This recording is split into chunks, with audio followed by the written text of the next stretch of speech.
Inna lillahi wa inna ilaihi raji'un. Masu sauraro kalli abin da ya faru a wajen binne Deborah Samuel wadda ta yi zagi manzon Allah sallallahu alaihi wasallam fiyayyen halitta, wanda hakan ne sa mutanen wannan yanki suka kai ta har lahira, kuma wanda hakan shine mafita kuma shine hukuncin da ya dace da ita.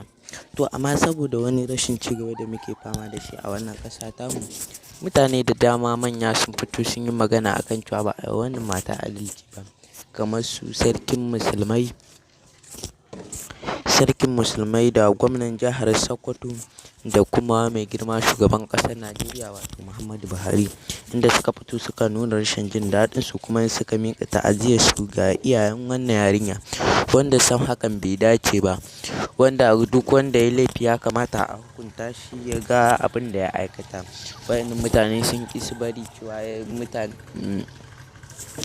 iyayen Deborah su gane cewa ƴarsu ta yi laifi, wanda hakan bai dace ba. Dan ba ta bin wannan addini bai kamata ta zagi fiyayyen halitta ba. To ku ci gaba da danna subscribe kuna danna alamar ƙararrawa. Mun gode da yadda kuke ƙoƙarin kasancewa da mu. Mu haɗu da ku a wani bidiyo.